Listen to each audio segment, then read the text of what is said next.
Les sentinelles du firmament. Chapitre 3. Les Elphoriaques et la sorcière des limbes. Bonjour à tous et à toutes. Je suis très heureux et infiniment reconnaissant de pouvoir venir vers vous aujourd'hui afin de vous partager une nouvelle histoire audio de l'histoire intitulée Les sentinelles du firmament. J'espère de tout cœur qu'elle vous plaira et je vous remercie encore du fond du cœur pour toute votre gentillesse, votre attention et votre compréhension. Merci infiniment à toutes et à tous.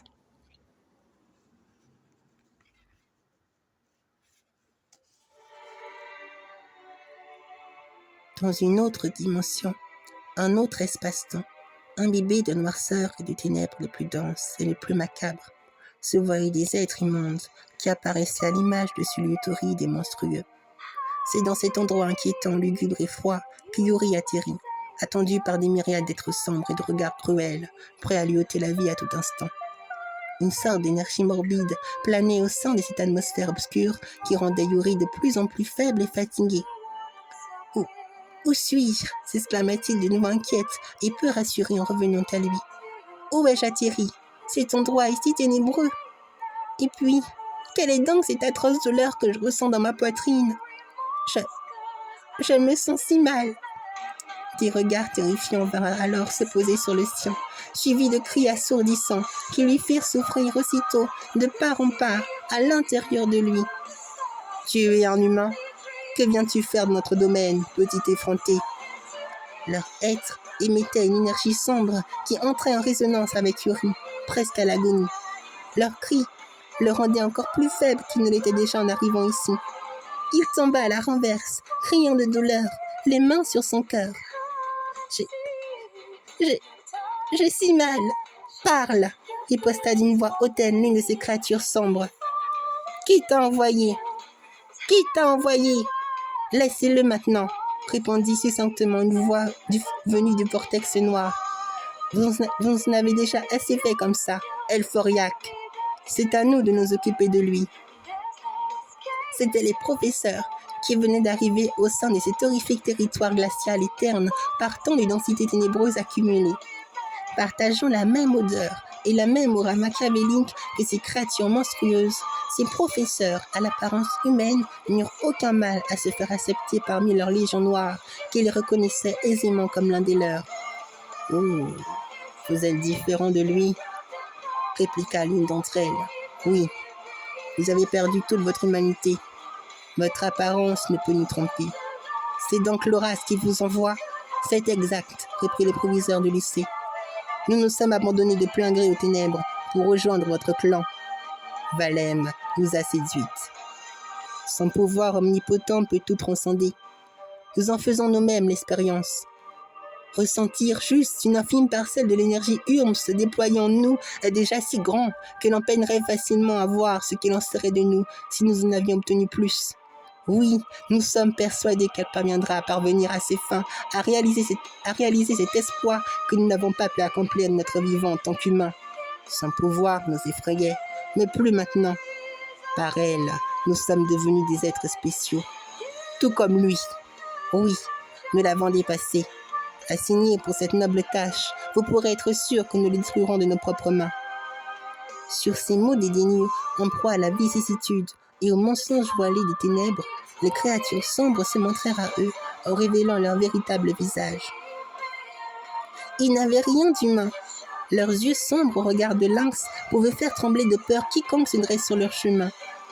Leur visage, peu commun des mortels, était très poilu et âcre, semblable à un animal sauvage, n'ayant que pour seul objectif d'annihiler la moindre parcelle de vie qu'ils trouveraient comme nuisible à leur propre involution.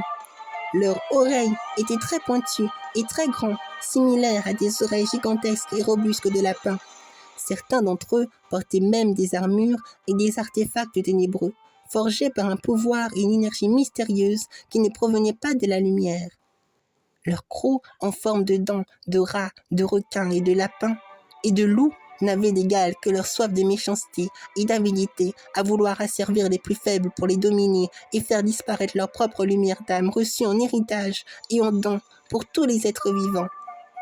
Appelés sous le nom d'Elphoriaques, Ce peuple autodestructeur avait été créé par la terrifiante Valem en vue d'assouvir ses plus funestes projets lorsque ce jour viendrait pour elle de s'emparer de l'âme du sentinelle humain Yuri. Ces êtres sombres récoltent les énergies négatives des peuples de différents mondes et univers afin de s'en nourrir. Une fois cette amas de densité obscure rassemblée, les Elforiaques la convertissent ensuite en énergie Urms, leur permettant d'affluer leurs forces obscures, voire même de se confronter à l'énergie divine de l'Alms.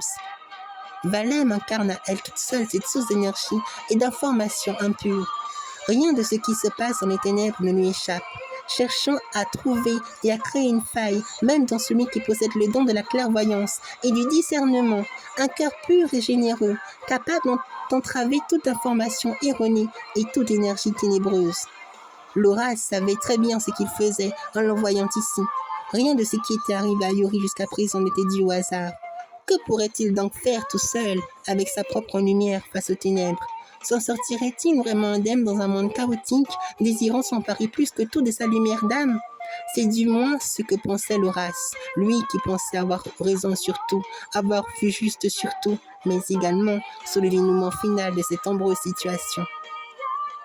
Il mourrait sûrement, rien qu'en mettant les pieds ici, suffocant de douleur et suppliant leur reine-mère de venir lui prêter secours. Et dans ce cas, cela vaudrait donc dire que ce faible humain n'est en aucun cas celui que notre reine Valem attendait. C'est déjà fini pour lui. Cet humain Yuri va périr des mains des ténèbres sans qu'il ne puisse entrevoir aucun espoir pour lui. Loras est véritablement un être abject et intransigeant qui pense toujours avoir le dernier mot. Or, pouvait-il réellement calculer à l'avance toute l'étendue de son pouvoir encore caché? Non, bien sûr que non. Il souffrait, endurant la douleur, comme il le pouvait, mais il ne renonçait pas. Son cœur, toujours uni à celle de sa maman, il pouvait encore ressentir cette chaleureuse lumière au-dedans de lui qui ne pouvait le tromper et qui le rassurait, le réconfortant à bien tant d'égards que tous ces êtres ignobles ne sauraient comprendre. Toujours à terre, dans ce lieu sec et sinistre, il essaya de rouvrir peu à peu ses yeux, cherchant à écouter la moindre parcelle d'informations importantes qui pourraient l'aider à s'en sortir. Mais mes professeurs ne sont plus que l'ombre d'eux-mêmes, se dit-il en lui-même. Ce sont réellement devenus des monstres sanguinaires qui ont prêté allégeance à Valem. Et ces créatures nommées Elforiaques, qui sont-ils exactement? Je suis à leur merci, mais mon cœur me pousse pourtant à ne pas abandonner. Oui, ne serait-ce que pour ma maman, que pour celle que j'aime de tout mon cœur. Je ne mourrai pas ici, je m'en sortirai, quitte à les affronter, au péril de ma vie. Les Elforiaques, armés, s'avancèrent près des professeurs, qui en firent de même. « Dites-nous s'il s'agit bien de l'enfant, » clama soudainement l'un des leurs. « Est-ce réellement celui que notre reine attend? Vous doutiez encore de nous, et c'est normal, » répliqua son tour le professeur de philosophie Razorf. « Et c'est principalement pour cela que Loras nous envoie. Inutile, nous pouvions très bien le vérifier par nous-mêmes, rétorqua l'une d'entre elles. Nous avions justement été créés pour cet instant qui instaurera une toute nouvelle ère pour notre reine-mère. Si vous disiez vrai, notre imprégnation à l'énergie Urms réagira à la sienne, et ses yeux s'illumiteront d'un bleu céleste argenté, nous révélant le signe qu'elle a donc bien fait sa demeure en lui. « Aolfer, Siramoé. »« Très bien, » tonna le proviseur, « mais laissez-le nous vivants. C'est à nous que revient cette tâche de les détruire. Nous discuterons de cette affaire en temps voulu. Mais nous sommes tous d'accord sur un point. Notre priorité reste l'enfant. Éjar, sorcière des limbes, fais-nous l'honneur de vérifier par toi-même à qui nous avons affaire. Puise dans l'âme de cet enfant et dis-nous s'il s'agit vraiment de lui. Esgoard Sembro. J'y vais de ce pas, puiser dans son âme afin d'y déceler la vérité le concernant. Ha ha ha ha ha ha ha ha. En s'exprimant ces termes, tous les regards de ces sortes de créatures monstrueuses fixèrent d'un air curieux et malsain Yuri, telle une bête sauvage, prêt à mordre à tout instant ce qu'il pourrait considérer à ses yeux comme un danger à abattre au plus vite avant qu'il ne se renforce et qu'il ne devienne plus fort. Yuri tenta de réfléchir à une solution plus vite, essayant par tous les moyens de se débattre avant que la sorcière des limbes n'arrive jusqu'à lui. Mais ses efforts restèrent vains. Très vite, il ne savait plus quoi faire. La peur commença à gagner son cœur. Cependant, il n'y renonça toujours pas. La sorcière des limbes, d'une terreur effroyable, s'approcha de lui pas à pas, tandis que des myriades de voix sombres se mirent à rire de sa situation. Ils rièrent de lui. Ils rièrent de lui ouvertement, avec une grande dureté et méchanceté. Ha ha ha ha ha ha. Mais il est si faible. Il serait si facile pour nous de l'exterminer. C'est un être des plus ordinaires. Comment une si pauvre créature dénuée de pouvoirs magiques serait capable de contenir de l'énergie divine de l'Alms? Oui, cela saute aux yeux, non? Il n'est peut-être pas celui que notre reine recherche finalement. Attendez, attendez. Comment pouvez-vous en être si sûr? Dit alors l'une d'entre elles. La sorcière des limbes plongea alors son regard vers les siens, puis s'exclama. Ce serait effectivement une terrible erreur de le sous-estimer, mes très chers. Cette faiblesse apparente qui touche son pouvoir, qui touche son pauvre corps frêle, ne peut être qu'une simple illusion sur laquelle nous accordons trop d'importance. Bien qu'il soit l'exception à la règle par rapport aux autres sentinelles du firmament céleste, une chose est certaine, un être ordinaire serait déjà mort instantanément en venant jusqu'en notre territoire. Or, cet humain que vous voyez, aussi faible qu'il n'y paraît, a réussi à échapper à la mort. À votre avis, comment cela est-il possible? La seule explication plausible est qu'il posséderait un immense pouvoir qui le protégerait de notre fluide ténébreux. C'est inconcevable, répliqua l'un des leurs. Bien qu'il est vrai qu'il en soit encore en vie, il ne pourrait s'opposer inconsciemment au pouvoir de notre reine-mère à lui tout seul, d'autant plus qu'il reste indubitablement un être bien trop faible pour incarner l'exception à cette règle. C'est bien là que vous faites erreur, cher Elphoriac, répondit aussitôt Razorf, le professeur de philosophie. Yuri n'a jamais été seul. Plusieurs êtres vivent en lui, poursuivit le proviseur du lycée.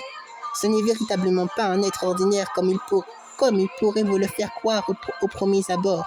Croyez-nous, il est bien plus puissant que vous le pensez. Très bien,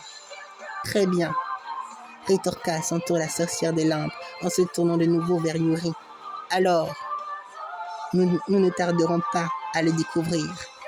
À mesure que la sorcière des limbes s'approchait de lui, le battement de cœur de Yuri se fit de plus en plus intense. « Non, n'approchez pas, dit-il d'une voix apeurée et anxieuse. Vous ne me faites pas peur. Oh, oh, oh, oh, oh, oh. Petit, c'est très mal de mentir, riposta la sorcière des limbes. Tu crois donc que je suis aveugle, comme c'est offusquant. Je ressens ta peur, à tel point qu'il nous serait facile pour nous de la ressentir à des kilomètres à la ronde, si délicieuse qu'il nous serait possible même de s'établir en toi. Mais vois-tu, s'il se pourrait bien que ce soit toi, alors tu lui appartiendras. Oui, tu pourrais bien être celui qui attirera les faveurs de notre reine. Alors, tu ne devrais pas t'en faire pour si peu. Le meilleur reste à venir pour toi. Gram, Krao, Keshui. À ces mots acerbes et désinvoltes, la sorcière des limbes prononça des incantations magiques qui paralysa instantanément tout le corps de Yuri. Que m'avez-vous fait? Je ne peux plus bouger. La créature obscure fit alors appel à son pouvoir de télékinésie et parvint à déplacer Yuri en le faisant venir jusque vers elle. Non, je vous interdis de me toucher. Non, tu ne peux rien contre moi et tu le sais. Laisse-moi voir en toi, puiser la dernière goutte de ton âme. Non! Sans une once de répit, Ejar, la sorcière des limbes, posa une de ses terribles mains froides et obscures sur le front de Yuri, qui perdit subitement connaissance. La sorcière était parvenue à s'introduire dans l'âme de Yuri, essayant de récolter le plus d'informations le concernant. « Alors, que vois-tu en lui, sorcière des limbes, Ejar ?» répliqua l'une d'entre elles. « C'est étrange, je ne vois rien. »« Comment ? Il n'y a rien, reprit-elle à nouveau d'un air perplexe. Je ne comprends pas moi-même ce qui se passe. Mais c'est impossible. Aucun être vivant ne peut être dépourvu d'informations. Je ne vois qu'une seule explication, tonna la sorcière des limbes. Quelque chose m'empêche d'en savoir plus sur lui. Alors, force cette chose à se révéler ce que nous voulons savoir sur cet enfant. Encore faudrait-il que j'arrive à cerner ce que c'est, répliqua-t-elle d'un air sournois. Mais vous avez raison, autant employer les grands moyens. L'Hirocrag Ferromina. Ses yeux de lynx s'ouvrit davantage, émanant une onde d'énergie huance sur le corps et sur l'âme de Yuri, désormais inconscient. Cette onde d'énergie ténébreuse projetée en lui avait pour but de révéler les moindres parcelles d'informations logées dans son cœur, quitte à forcer son âme et à prendre le risque de briser ses souvenirs en 1000 morceaux. Cette fois-ci, la sorcière des limbes était parvenue à s'introduire très loin en lui et à lire quelques bribes d'informations les plus importantes. « Oh, voyez-vous ça ?» dit-elle en prenant conscience de son immense pouvoir caché. « Cet humain serait donc bien plus puissant qu'il n'y paraît. Il y a tellement d'informations qui résident en lui. C'est inimaginable. Ce n'est pourtant qu'un simple humain. Mais qui est-il exactement ?» Alors qu'elle pensait ne plus rien apprendre sur lui, elle vit un immense portail à l'allure sacrée vers la lisière de son cœur lumineux.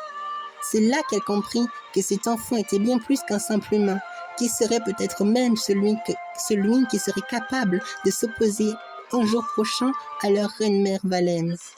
Mais, c'est la porte céleste qui conduit au firmament. Comment peut-il l'abriter entièrement en lui ? La sorcière des limbes resta bouche bée devant ce qu'elle venait de découvrir. Dans l'âme de Yuri se trouvait logé ce monde que ces êtres sombres craignaient et méprisaient tant. Elle en resta si stupéfaite qu'elle fut bel et bien capable de réagir. Non, c'est quasiment impossible. Mais je me dois tout de même de me rendre à l'évidence. Cet humain est bien celui que notre reine-mère attendait. Il possède en lui la clé qui déterminera notre victoire prochaine. Ha ha ha ha ha ha. Qui l'aurait cru ? Notre heure de gloire est enfin arrivée. Tu t'es introduit volontairement dans l'âme de notre protégé, dit alors une voix mystérieuse qui provenait du portail sacré. Mais cela va causer inévitablement ta perte, sorcière des limbes. Qui va là ? Répliqua la sorcière d'un ton éberlué. La voix prit alors la forme d'un visage d'enfant gigantesque, aux yeux argentés et immaculés. Sa chevelure bleue flottait comme de l'eau, d'une extrême pureté. Son regard très lumineux ne cessa de fixer dans les yeux la sorcière des limbes, qui prit peur et qui fut saisie d'une grande terreur jusqu'au sein de son corps ténébreux. « Non !» clama-t-elle en reculant d'un pas terrorisé. Tu serais donc... Nous n'aurions aucune pitié pour vous, Elphoriac, répondit succinctement la voix pure, sans lui laisser le temps d'arriver jusqu'au bout de sa pensée. Non, attendez, par pitié, laissez-moi vivre. Tu aurais dû savoir ce que tu faisais en t'introduisant ici par la force des ténèbres. Mais, vous savez bien que Valem ne s'arrêtera pas là. Même si vous vous en preniez à ma vie, notre reine fera tout pour vous détruire, vous tout comme lui. Ce n'est pas à ta vie seule que nous nous en prendrons, reprit la voix pure, mais à votre âme lacérée, empreinte des ténèbres, qui convoitait tant son cœur si pur et loyal envers la lumière. Vous ne parviendrez jamais à la vaincre. Oui, Valem, notre reine-mère, est invincible. Alors, qu'elle considère ceci comme un avertissement, pour avoir osé s'en prendre à son âme, qui est aussi nôtre. Vous allez subir notre juste sentence. Elphoriac, Baliverne, oui, ce n'est que mensonge. C'est elle qui vous disparaît. Emmaos Ferian. Des torrents de lumière, d'informations pures, s'agrémenta en force dans l'âme de Yuri, qui inonda, sans qu'elle ne puisse rien faire, l'âme sombre des jarres, la sorcière des limbes. Elle revient subitement à elle, son corps, son visage et ses yeux, de plus en plus tuméfiés par ce déferlement d'énergie-lumière. Elle dépérissait à vue d'œil, lâchant de ses mains froides Yuri, qui tomba de nouveau à terre, toujours inconscient. « Que t'est-il arrivé, Ejar ?» répondit l'une des Elphoriacs. « Qu'as-tu vu ? Parle !»« J'ai vu... » La sorcière avait de plus en plus de mal à s'exprimer. Elle pointa alors du doigt l'enfant, puis se mit à rire d'un air sournois et saccadé, en disant « Cet enfant est... » Mais avant même qu'elle n'eût le temps de terminer, la mort vint la chercher dans les larmes de ses propres ténèbres. Elle explosa subitement en 1000 morceaux. en poussière sidérale, sans qu'elle ne puisse révéler ce qu'elle a vu à ses semblables euphoriaques en ce qui concerne Yuri. Non, Éjar, s'écrièrent-elles en chœur, d'une terrible colère acharnée. Cet humain va payer pour tout le mal qu'il t'a fait, Éjar. Il vivra le supplice et nous demandera pardon à genoux. Tu entends, misérable vermisseau, qui que tu sois, jamais tu n'échapperas à notre courroux. Leur colère fut en effet d'une telle rage qu'ils étaient prêts à s'en prendre immédiatement à sa vie. Réar Sakari, petit garnement, dit alors l'une des leurs. Tu oses demeurer inconscient après tout ce que tu viens de lui faire? Alors soit, tu mourras dans d'atroces souffrances jusqu'à ce que tu puisses enfin te réveiller et contempler la mort que l'on te réserve. Sans aucune attention de sa part, la créature sombre prit violemment le bras de Yuri et se mit à grandir d'une taille démesurée. Semblable à un monstre destructeur, l'Euphoriaque riait aux éclats face à Yuri, tenant son petit bras avec l'une de ses affreuses pattes. Ah ah ah ah ah ah ah. Qui les douillait? Qui les douillait? Ah ah ah. Réveille-toi, misérable insecte, ou je te laisserai tomber. Tu n'as pas d'autre choix que de regarder ta mort en face. C'est le prix à payer pour nous avoir autant insultés de la sorte. Oui, s'écria l'un des leurs. Fais-le, fais-le, laisse-le tomber, qu'il s'écrase, qu'il puisse disparaître une bonne fois pour toute notre vue. Attendez, répliqua le proviseur du lycée. Nous ne pouvons pas vous laisser faire ça. Auriez-vous donc oublié? C'est à nous dont revient la tâche de les détruire de nos propres mains. Nous vous avons prévenu, mais vous n'avez fait qu'à votre tête, répondit à son tour le professeur de philosophie Razorf. Vous l'avez trop sous-estimé et vous devrez désormais vous en prendre qu'à vous. Laissez-le nous maintenant, à moins que vous ne soyez trop sotte pour contester l'ordre qui provient d'en haut. Comment osez-vous? S'exclama d'une terrible voix l'Euphoriaque, tenant dans l'une de ses grandes pattes le bras de Yuri. Comment osez-vous? Qui croyez-vous pouvoir menacer en vous adressant à nous de cette manière? N'allez pas croire que nous ne sommes pas capables de vous supprimer, sous prétexte que vous avez reçu l'ordre de l'Horace de l'anéantir. Piètre figurant des ténèbres, votre puissance n'est rien comparée à la nôtre. Alors, nous vous suggérons de vous tenir à carreau si vous ne voulez pas perdre la vie inutilement. Mais c'est pourtant la stricte vérité, clama le proviseur d'un air méprisant. C'est l'Horace qui nous envoie pour accomplir cette mission. Douteriez-vous encore de nous après ce qui vient d'arriver à votre chère sœur Éjar? Je t'interdis de prononcer son nom. Tu entends? Oh là la créature ténébreuse. Et alors quoi? Rétorqua d'un ton fougueux le professeur de philosophie. Vous pensiez réellement que nous laisserons faire aussi facilement? Nous ne vous laisserons pas marcher sur notre plate blonde. C'est nous qui l'exécuterons. Vous en avez déjà assez fait comme ça. Il serait peut-être temps pour vous de nous laisser faire. Vous ne croyez pas? Les Euphoriaques débordaient de rage, tels des furies, prêtes à emporter dans leur colère quiconque se dresse sur leur chemin. Leurs yeux se mirent à déployer une quantité ténébreuse phénoménale d'énergie urme qu'ils déversaient volontairement comme une onde de choc vers les professeurs. Leur férocité semblait être à l'apogée de leur démonstration de force sombre et maladive. Mais, étrangement, les professeurs ne semblaient aucunement avoir peur d'eux. Alors, l'Euphoriaque, qui tenait Yuri dans l'une de ses pattes, se mit à rire avec tous leurs semblables, d'un ton machiavélique et impétueux. Pour de simples vers de terre, vous ne manquez pas de toupet. Écoutez-moi, petit écervelé. Vous n'avez pas l'air de comprendre. Nous n'obéissons qu'à une seule être digne d'être notre reine-mère, notre créatrice, Valem. L'Horace est puissant, je vous l'accorde, mais il n'est pas plus puissant que nous, et encore moins de notre reine-mère Valem. L'Horace a obtenu les faveurs de notre reine, mais il n'est peut-être pas aussi courageux qu'il prétend l'être. Voyez-vous, il est incapable de nous contrôler. Quant à vous, il n'en a fait qu'une bouchée. Il s'est servi aisément de vous comme ses propres marionnettes afin que vous puissiez le servir de cobaye. Comment? Répliqua d'un ton abrupt et étonné le proviseur. Vous dites qu'il s'est servi de nous? Non, c'est impossible, tonna le professeur de philosophie. Ce ne sont que des mensonges. Vraiment? Poursuivit l'Euphoriaque. Eh bien, dans ce cas, répondez-moi juste à ces questions. Pourquoi vous avoir demandé à vous qui êtes si faible d'entrer dans notre demeure, lui qui sait bien qu'il ne peut rien contre nous? Bien qu'il vous ait parlé de nous, il ne vous a pas dit jusqu'à quel point nous sommes des créatures effrayantes, à quel point nous pouvons être dangereux, et surtout, à quel point nous sommes des êtres incontrôlables. Seule Valem, notre reine-mère, peut avoir main mise sur nous. Oui, c'est un grand stratège. Il réussit toujours ses coups et aime manipuler les cœurs des créatures qu'il trouve à portée de main. Contrairement à vous, l'Horace est loin d'être sotte. S'il vous a envoyé jusqu'à nous, c'est qu'il vous considère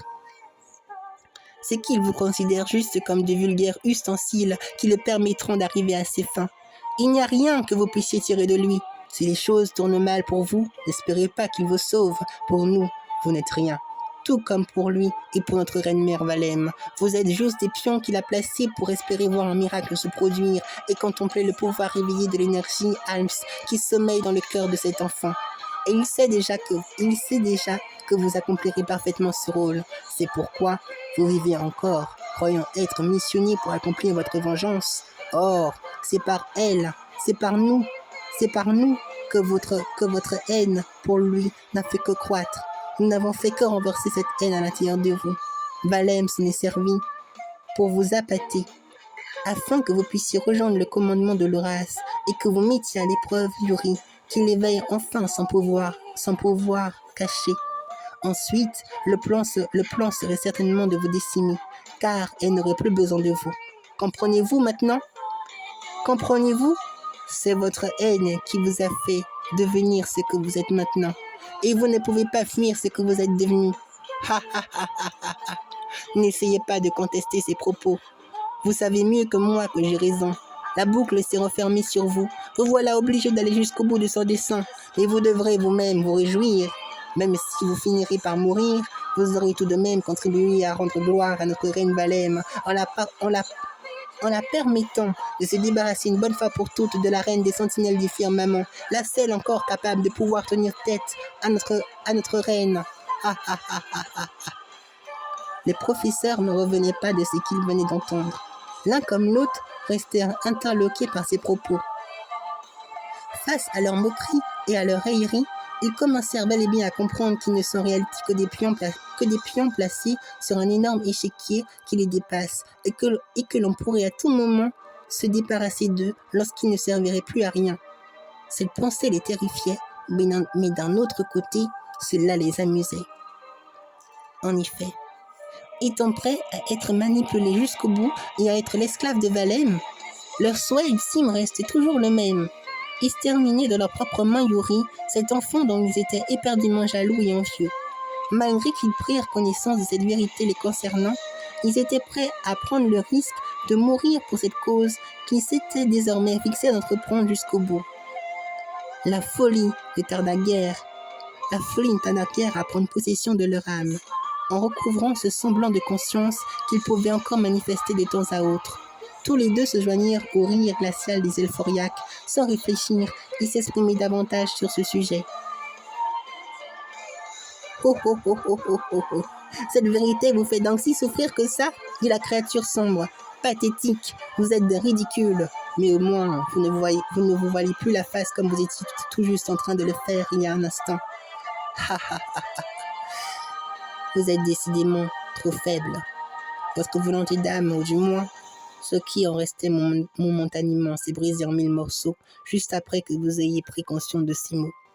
La folie vous gagne, mais ne vous sentez pas mieux ainsi. Vous êtes libre désormais, libre de votre propre ego qui vous faisait croire avoir une quelconque importance aux yeux de notre reine. Non, vous n'êtes rien de plus qu'une minuscule poussière. Oui, qu'une minuscule poussière. Cependant, vous savez que vous pouvez jouer un rôle important en vous sacrifiant pour nous, pour elle. Oui, en donnant votre vie pour notre reine, vous ne ferez à nouveau qu'un avec les ténèbres.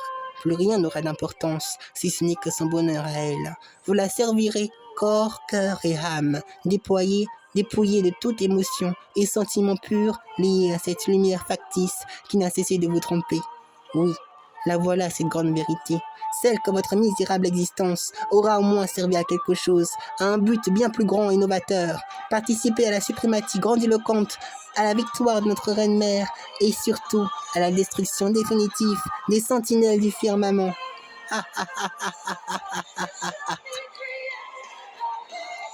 La situation ne cessait d'empirer pour Yuri, qui se retrouvait toujours à leur merci et qui ne s'était toujours pas réveillé.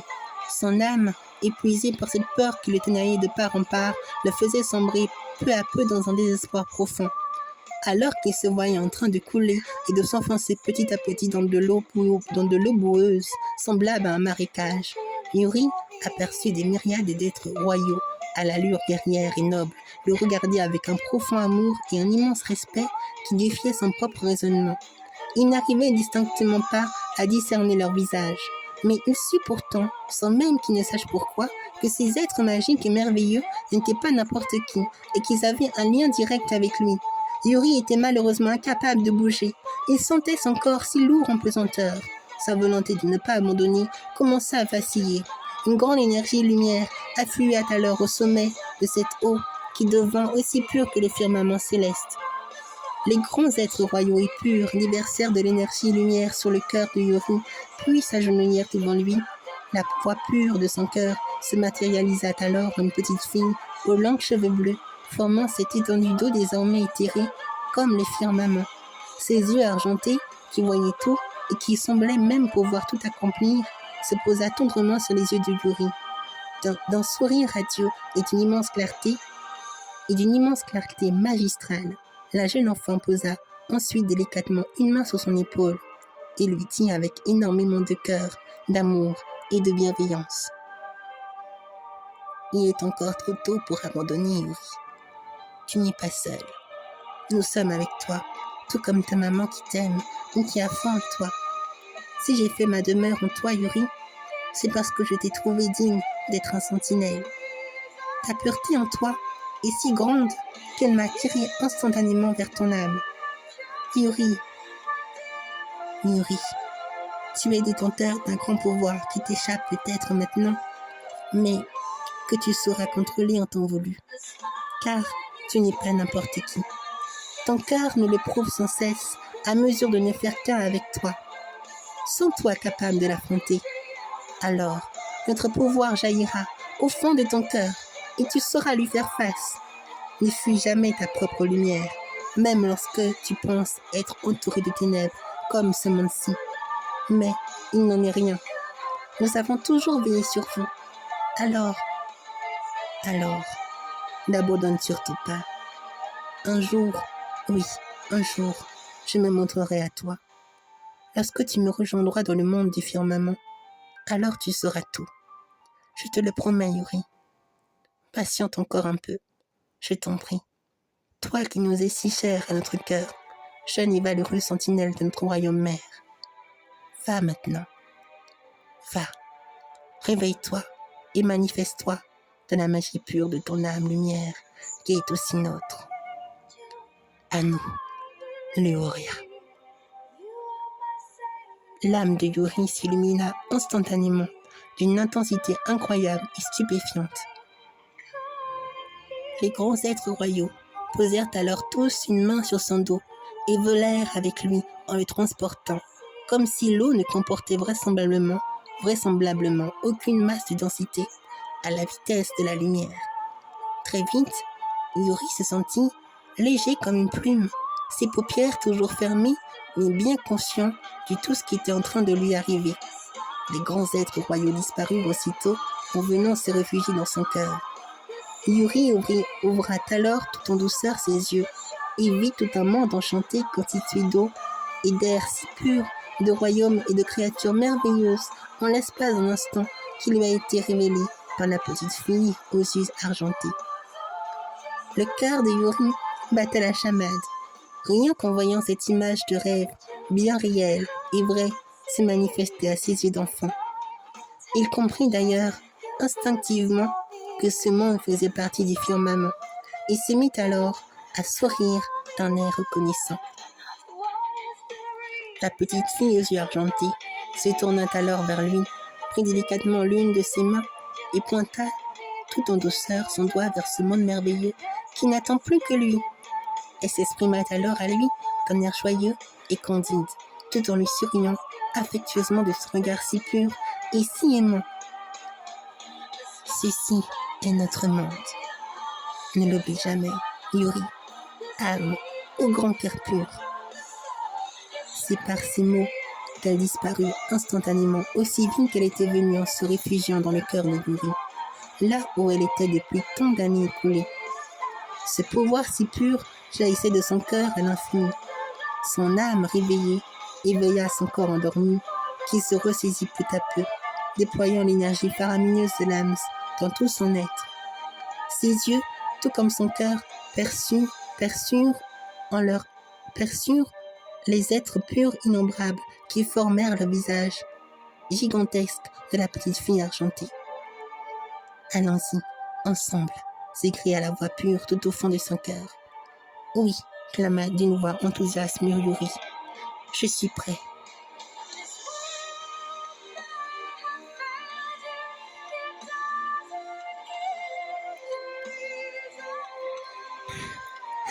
Voilà.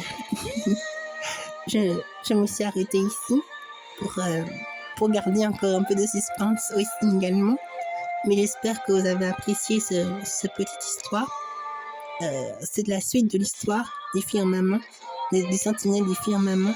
Et moi, je compte aussi beaucoup je vous remercie beaucoup aussi, car vous m'aidez beaucoup, vous me donnez beaucoup.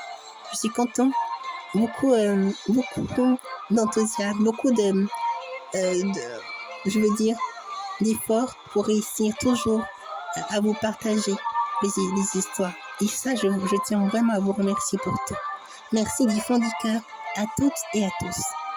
J'en profite également pour remercier la chanteuse, l'artiste, ou plutôt le groupe d'artistes qui se nomme Waiting Temptation, The Silent Force, voilà. Et le titre de la chanson s'intitule Angel de Final Fantasy 7. Voilà. Bon, j'espère que vous avez apprécié et je vous remercie encore du fond du cœur pour toute votre gentillesse, votre attention et votre compréhension. Alors, à très bientôt, peut-être pour une nouvelle histoire. D'accord. À très bientôt et au revoir.